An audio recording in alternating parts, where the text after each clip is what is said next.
Nous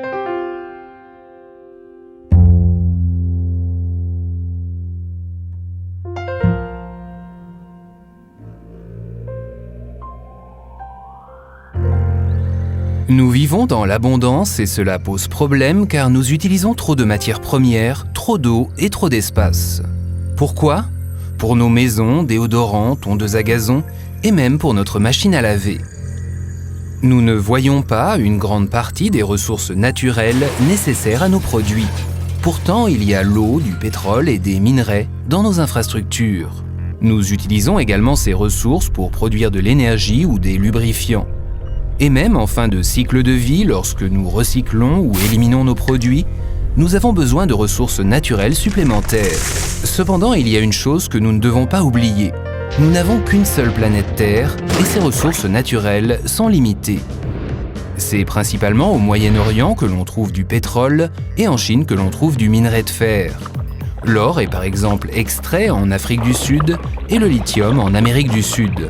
Cela signifie qu'aucun pays ne dispose de toutes les ressources naturelles dont il a besoin pour assurer sa prospérité.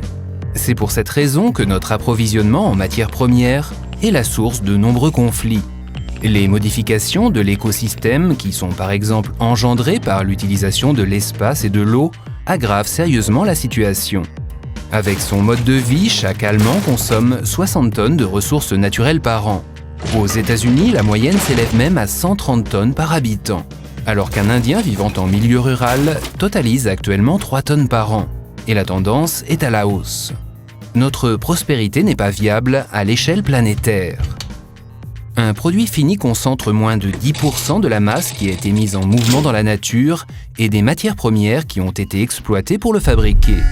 Qu'est-ce que cela signifie pour nous ? Cela signifie que nous devons apprendre à consommer moins de ressources naturelles pour nos produits et nos services.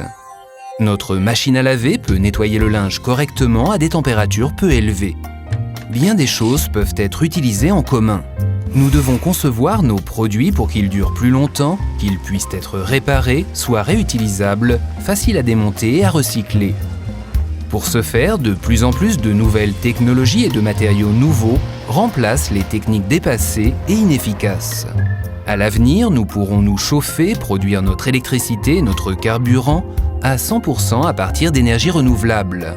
Avec une conception éco-intelligente de nos services, de nos produits et de nos infrastructures, nous pourrons assurer notre qualité de vie en ne recourant qu'à une infime partie des ressources naturelles utilisées aujourd'hui. Grâce à cette ressource inépuisable qu'est notre créativité, nous sommes en mesure de changer les choses.